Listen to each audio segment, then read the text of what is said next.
আসসালামু আলাইকুম। এখন আমি রান্না কইরা দেখাইমো। আজকের রেসিপি হইলে আমার পাবদা মাছ নিয়েছি কেন 1 প্যাকেট, একটা ব্লক হচ্ছে মিলে। তো 1 ব্লক পাবদা মাছরে আমি সুন্দর করে ধুইয়া ওয়াশ কইরা নিছি। আর এটা রান্না করমু কমলার কুসা দিয়া, যে কমলার বাকল আছে ওটা দিয়া রান্না করমু। বেশি করে কাঁচামরিচ দিয়া একটু মাখে ওকে রান্না করবো। আর পেঁয়াজ আমি একটা আর অর্ধেকটা পেঁয়াজ আমি দেখতে পারা ব্লেন্ড করে নিছি কুচি কইরা। তো একদম মাছ করছি না, মাছটা ডয়েল দিয়া রান্না করবো সরিষার তেল দিয়া। তো দেখো ভিউয়ার্স, ও তো দেখতে পারা এখানে আমি একটা পান নিছি। তো ওটার মধ্যে আমি পাবদা মাছটা রান্না করবো। সব কিছু মাখাইওকে আমি রান্না করবো। এটা লাগে আমি প্রথমে এখানে পেঁয়াজটা দিলাম দেখতে পারা।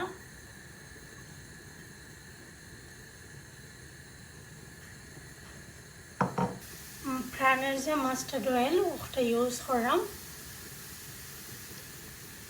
অল্প করে একটু দিলাম।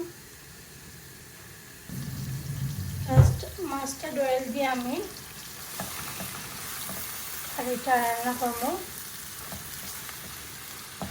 পেঁয়াজটারে ফার্স্ট একটু বাইটা নিলাম গিয়ে, তারপরে এখানে আমি পানি অ্যাড করবো। খুবই কম তেল দিয়ে রান্না করবো এটা। তো দেখতে পারা লবণ দিলাম।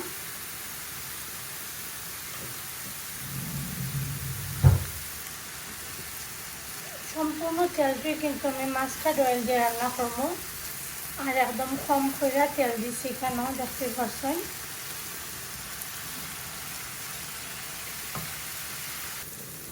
এতটুকু দিলাম।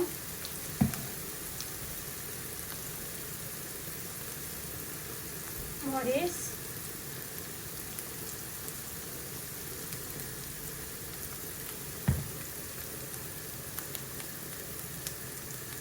তারপরে ধনিয়া পাউডার।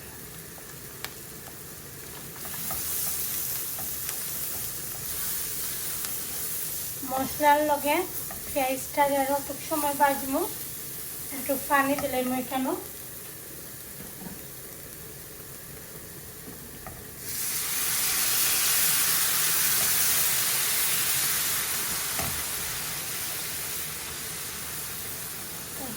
মশলাটা খুব সুন্দর করে বাজা হইব পেঁয়াজের লগে।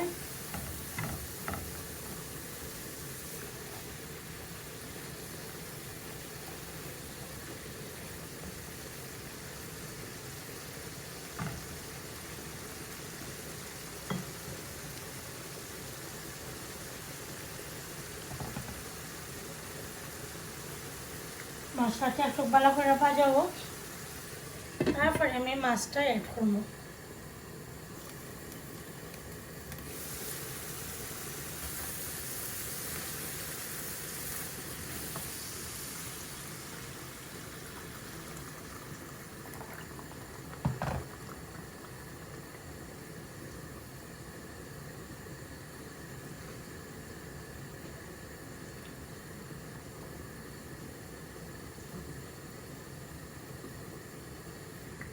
ঝোলের মধ্যে একটু বলক হোক, তারপরে আমি মাছটা অ্যাড করবো।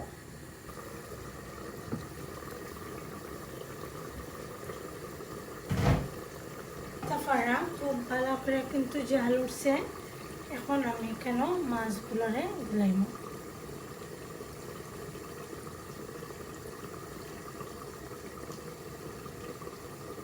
একটা ব্লকের মধ্যে 10টা মাছ থাকে, একদম ছোটো নাই আবার বড় নাই, ওরকম আর কি।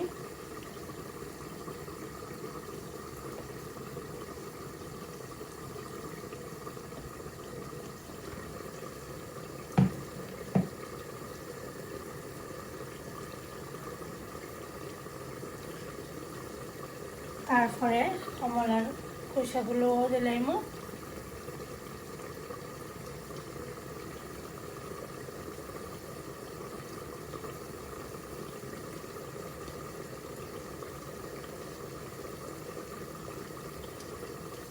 কাঁচামরিচ দিলে গেলাম।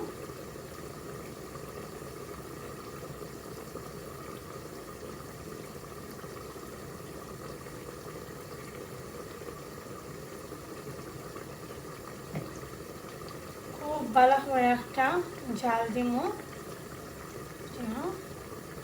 ধনিয়া পাতা দিলাম, দিয়া 10 মিনিটের মতন খুব ভালো করে একটা জাল দিব। তারপরে আমি নামাই নেব। তো এখন আমি ঢাকনা দিয়ে ঢেকে রাখি দিলাম, আর 10 মিনিট এটা খুব ভালো করে জাল দিব। কারিটা আপনারা কাছে যদি ভালো লাগে অবশ্যই লাইক কমেন্ট শেয়ার করতে ভুলবেন না। ভালো থাকুক, সুস্থ থাকুক। তো আমার পাবদা মাছের কারিটা হয়ে গেছে। তো ভিউয়ার্স, দেখতে পারা যদি ভালো লাগে রেসিপিটা অবশ্যই লাইক কমেন্ট শেয়ার করবা ফ্রেন্ডস অ্যান্ড ফ্যামিলির লগে। তো আমি শেয়ার করাম আপনার লগে পরিবেশন কইরা।